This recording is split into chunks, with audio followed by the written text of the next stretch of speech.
Hello and welcome to another Magic the Gathering video.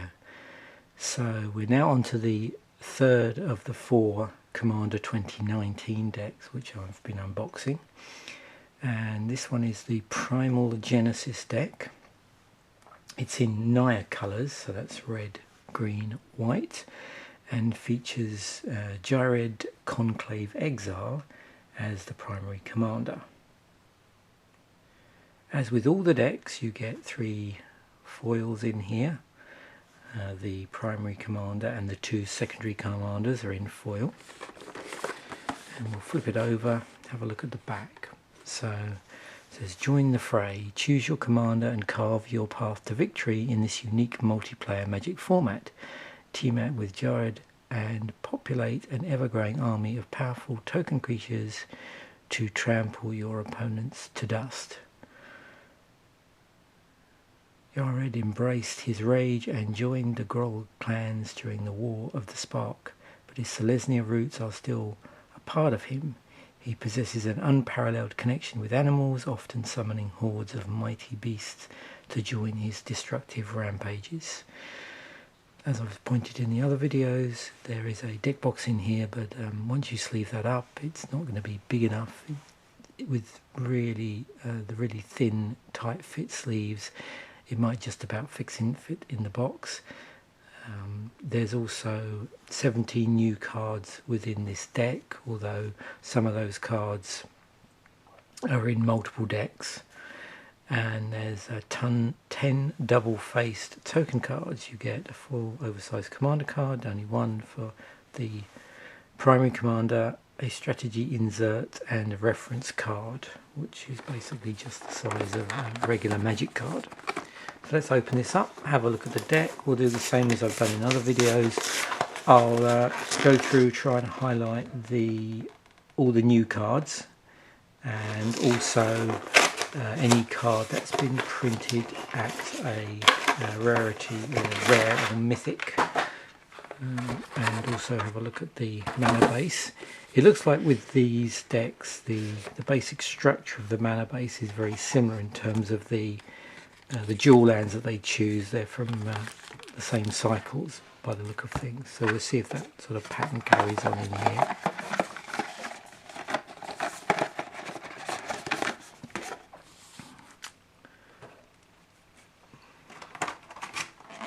Let's just get this out. There's our oversized command card.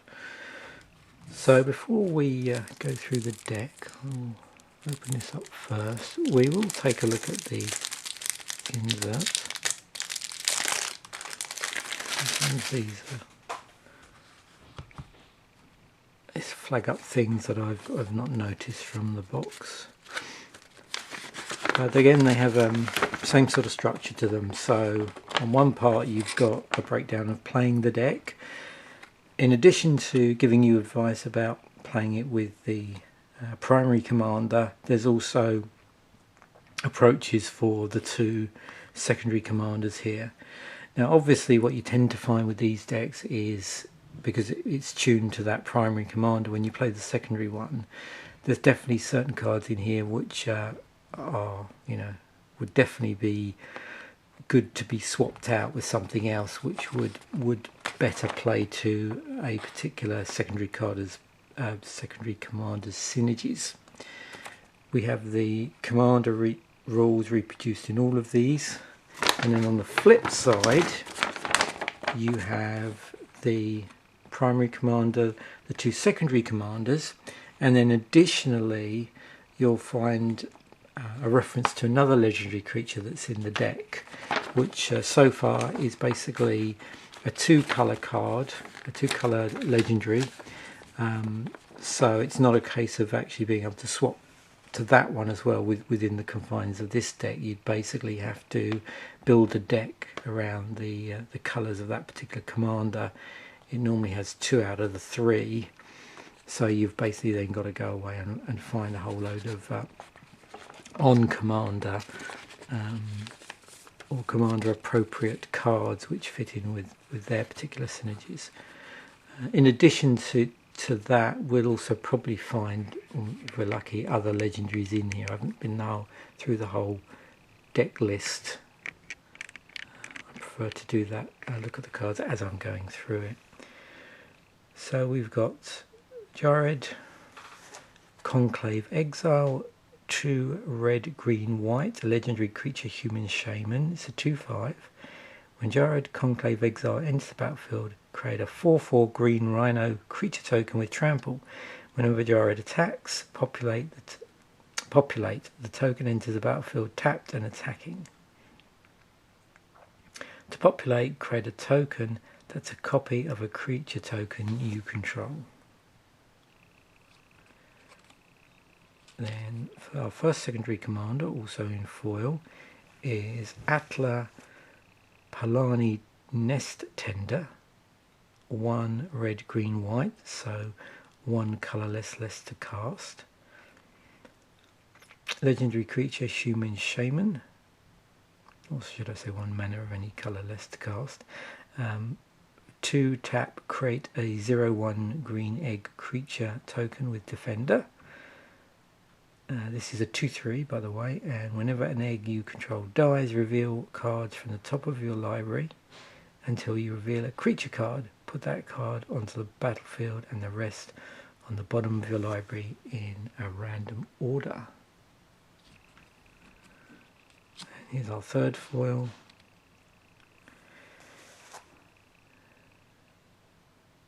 Marisi, Breaker of the Coil, 1 red, green, white, so same casting cost as Atla.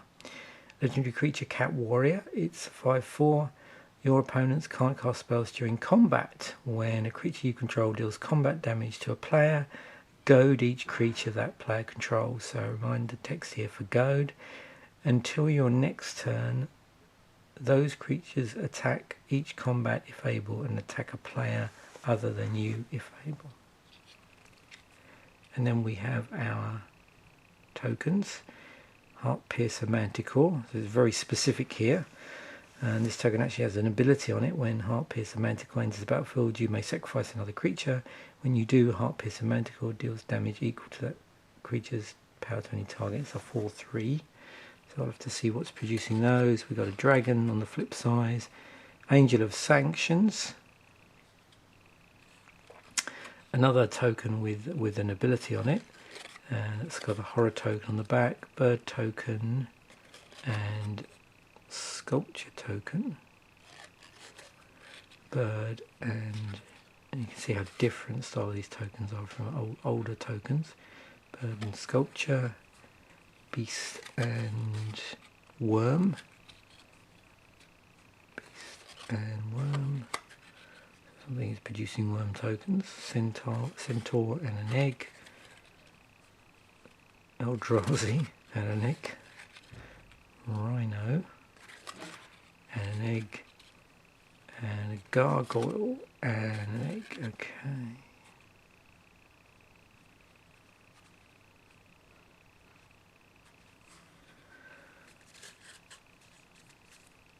Let's put those to one side.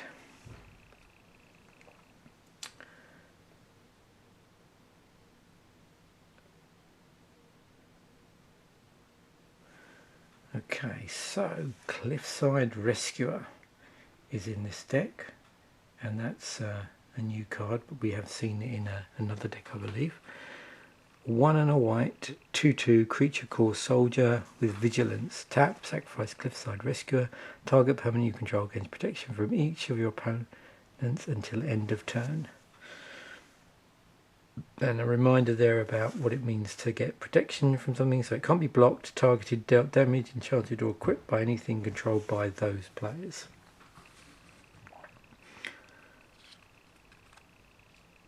Hate Mirage. 3 and a red. Choose up to, it's a sorcery. Choose up to 2 target creatures you don't control. For each of those creatures, create a token that's a copy of that creature. Those tokens gain haste. Exile them at the beginning of the next end step. Another new card. Voice of Many. 2 and 2 green creature elf druid. When Voice of Many enters the battlefield, draw a card for each opponent who controls fewer creatures than you, and that's a 3/3. The new one, Scaretiller, has been in all of the decks we've looked at so far. 4 to cast, it's a 1/4 artifact creature Scarecrow. Whenever Scaretiller becomes tapped, choose one. You may put a land card from your hand onto the battlefield tapped. Return target land card from your graveyard to the battlefield tapped. So another new card. Intangible Virtue, 1 and a white. Enchantment. Creature tokens you control get +1/+1 and have haste.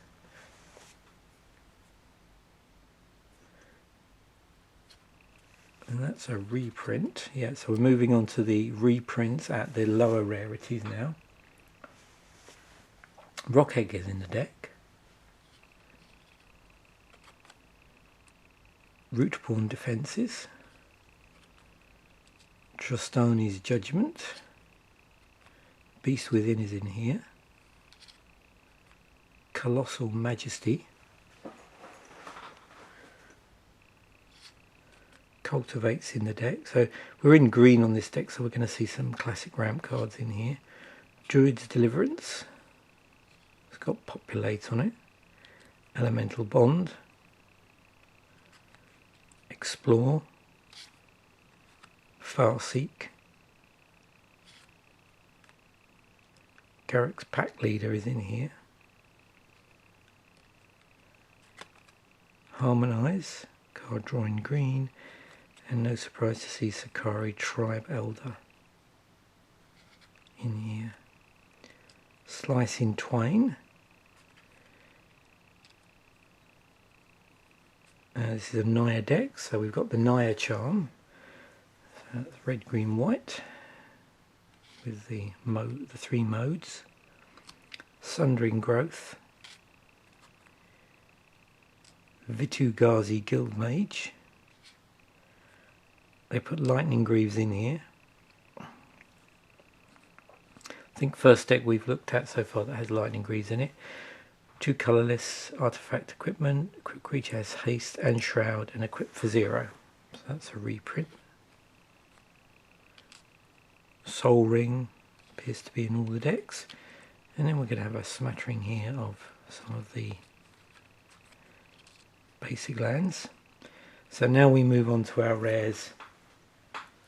So I'm going to go through all of these, and I'll also mention whether these are when they normally start off with these decks when you're going through them with the new cards, and then they move on to the reprints. So I'll mention where the cutoff is on here if you're not super familiar with Magic cards through the history of Magic. So Commander's Insignia, 2 and 2 white enchantment. Creatures you control get +1/+1 for each time you've cast your commander from the command zone this game. Doomed Artisan, another new card. 2 and a white. Creature, human artificer. Sculptures you control can't attack or block. So this is where the sculpture tokens come from.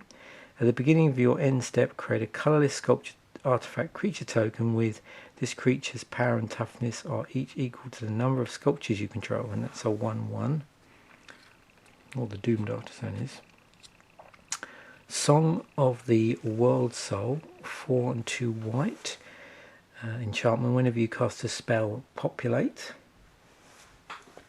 Another new one.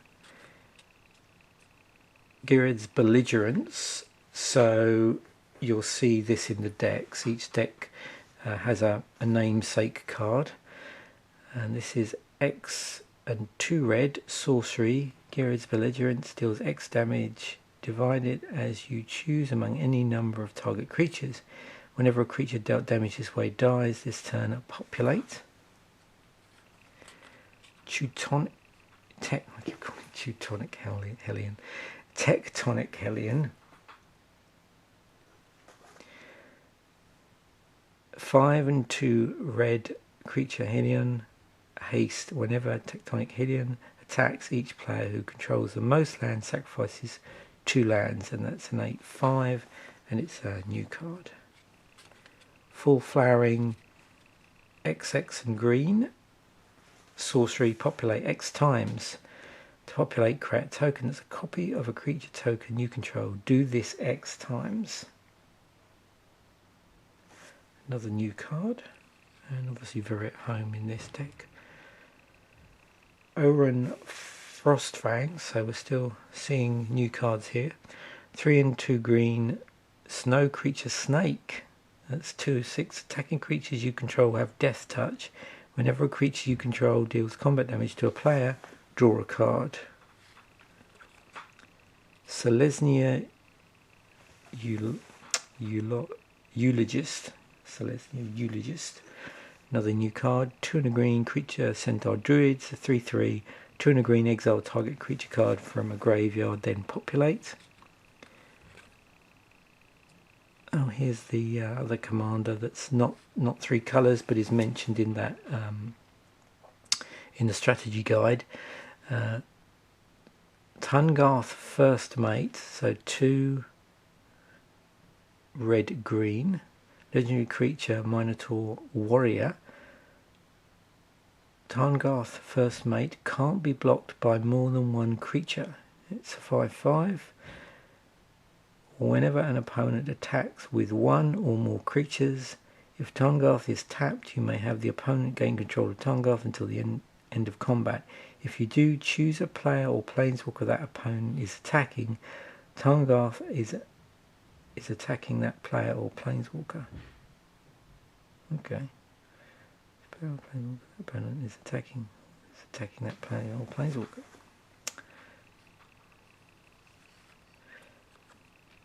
Idol of Oblivion. It's another new card. 2 to cast, artifact, tap, draw card, activate this ability only if you created a token this turn.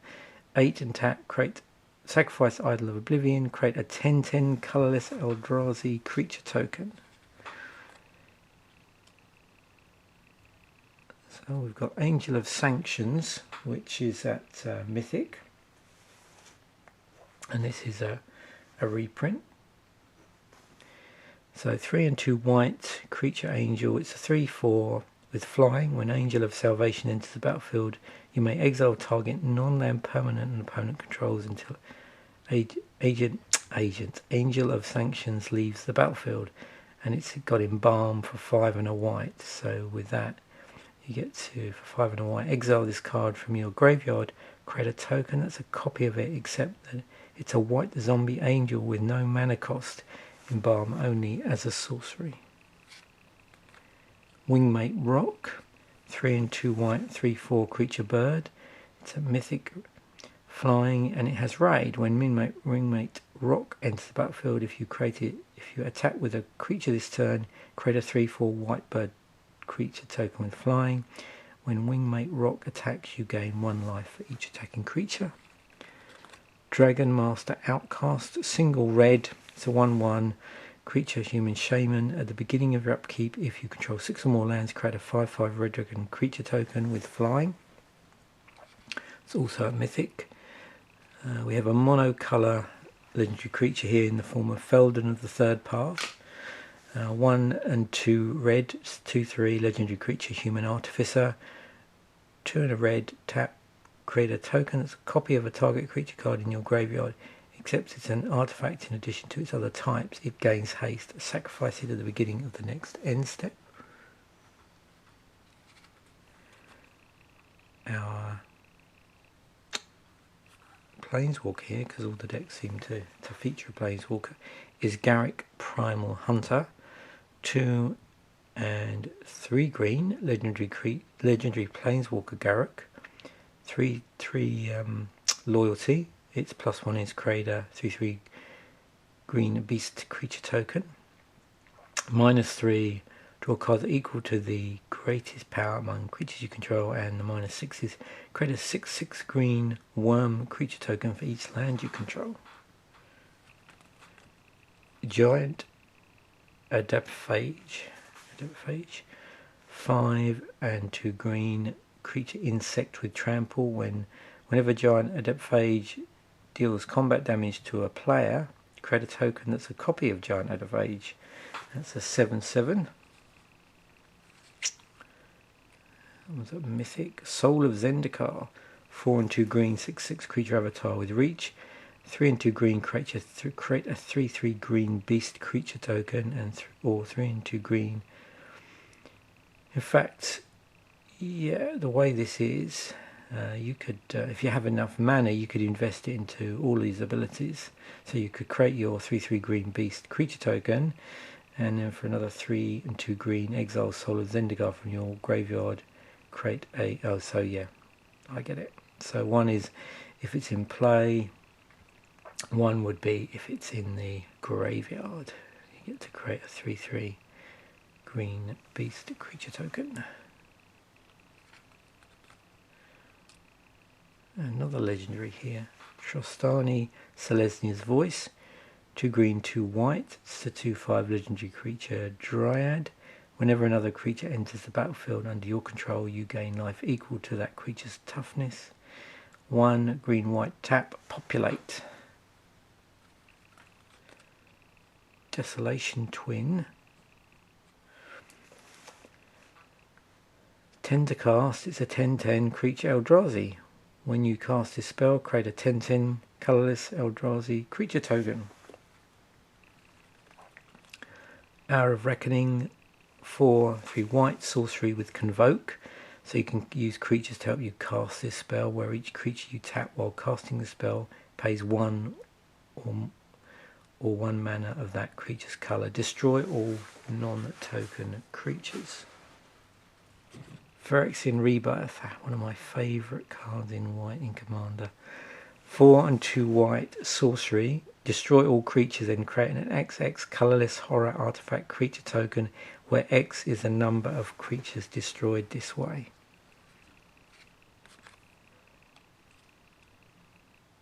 Flame Rush Rider. 4 and a red creature human warrior. It's a 3/3. Whenever Flame Rush Rider attacks, create a token that's a copy of another target attacking creature and that's tapped and attacking. Exile the token at end of combat. It also has dash and 2 red. So if you remembered with dash, what you can do is you can cast a spell for its dash cost. If you do, it gains haste, but it's returned from the battlefield to your hand at the end of the beginning of the next end step. Heartpiercer Manticore, 2 and 2 red creature Manticore. It's 4/3. When Heartpiercer Manticore enters the battlefield, you may sacrifice another creature. When you do, Heartpiercer Manticore deals damage equal to that creature's power to any target, and it has Embalm 5 and a red. So what you do, 5 red, exile this card from your graveyard, create a token that's a copy of it, except it's a white zombie Manticore with no mana cost. Embalm only as a sorcery. Fresh meat is in the deck. 1 and a green, create a 3/3 green beast creature token for each creature you put into your graveyard from the battlefield this turn.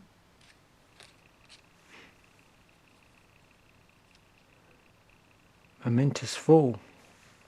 2 and a green, as an additional cost to cast this spell, sacrifice a creature. You draw cards equal to the sacrificed creature's power, then you gain life equal to its toughness.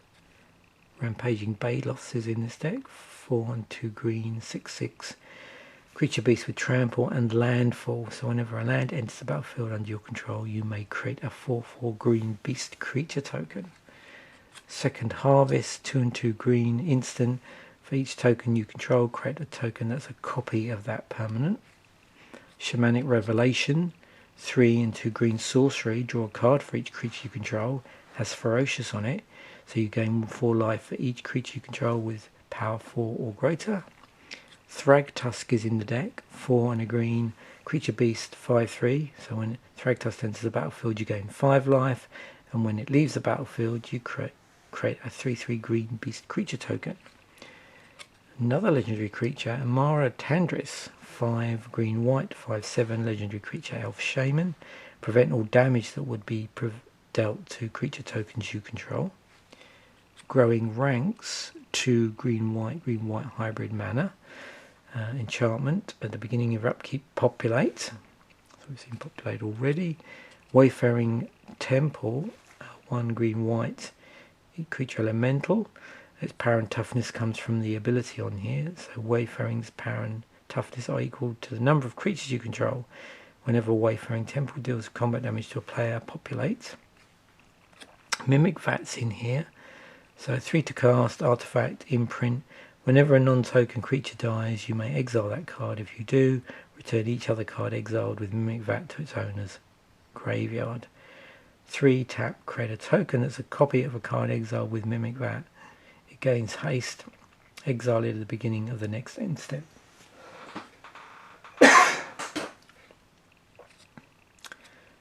Got Soul Foundry in here. 4 to cast, artifact with imprint. When Soul Foundry enters the battlefield, you may exile a creature card from your hand. X tap, create a token that's a copy of the exiled card. X is the converted mana cost of that card. So we're now moving on to our non-basic lands. You'll see the same cycles in here that we've seen before. So this one is the red green one, where it will enter the battlefield tapped unless you control 2 or more basic lands. Synergies the red green. We've got Exotic Orchard. Add 1 mana of any colour that a land an opponent controls could produce. Got Gargoyle Castle in here. Tap, add colourless mana. 5 tap, sacrifice Gargoyle Castle. Create a 3/4 colourless Gargoyle artifact creature token with flying. Sungrass Prairie, so it's a filter land.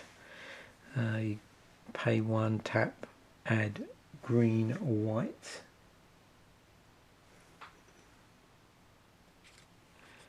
Oh, some more basic lands here.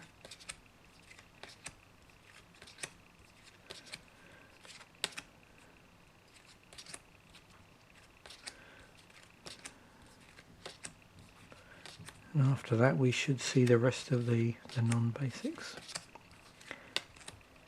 Okay, so Ash Barrens is turning up in all the decks. Tap, add colourless.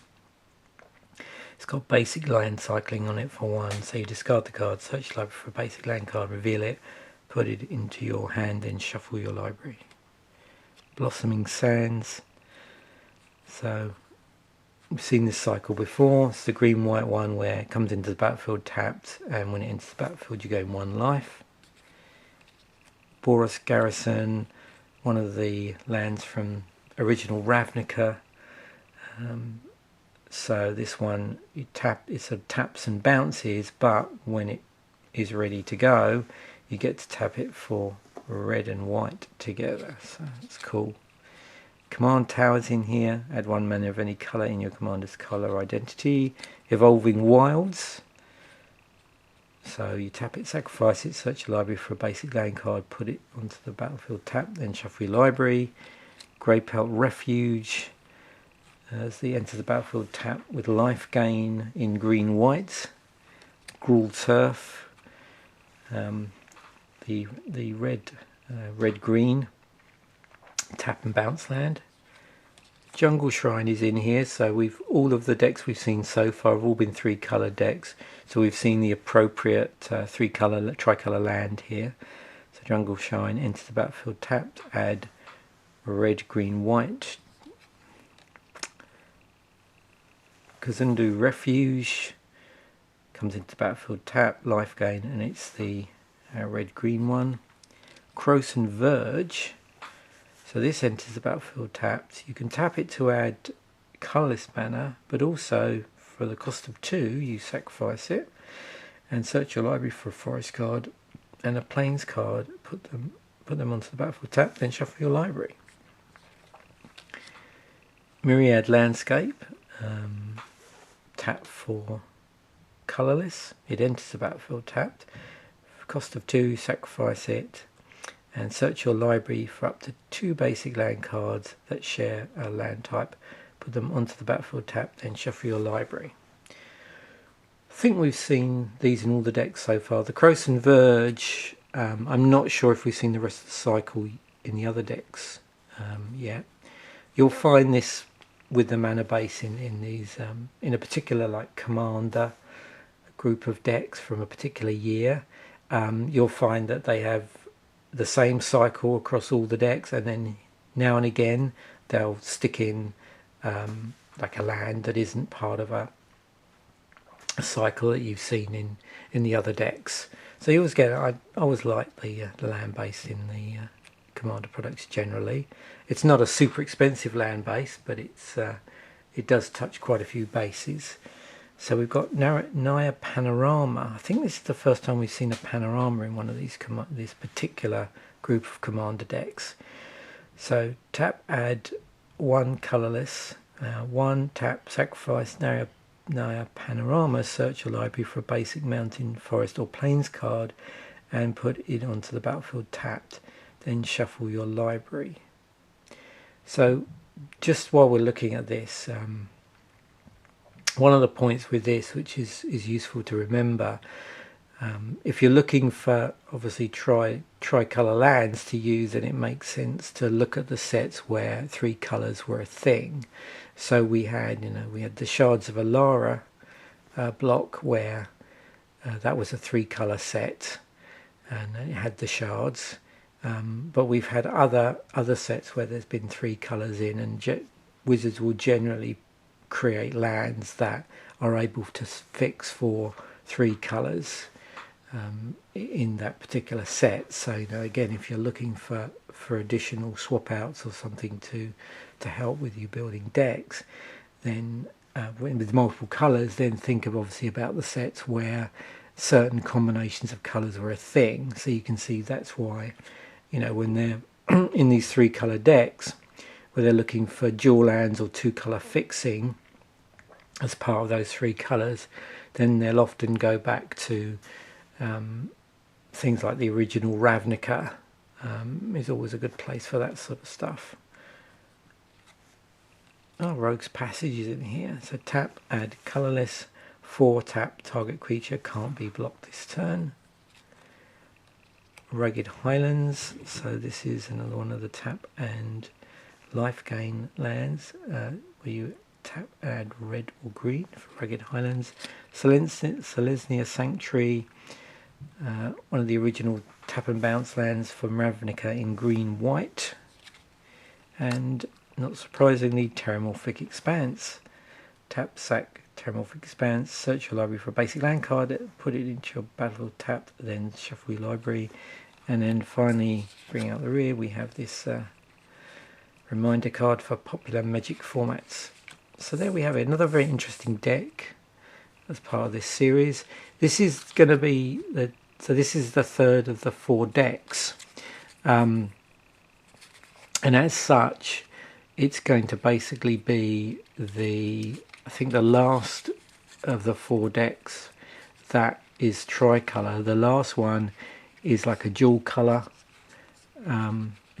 deck in here. Just flicking back through here because there were some interesting cards which we certainly wouldn't have seen in the other decks. So there we have it. Very interesting set of stuff.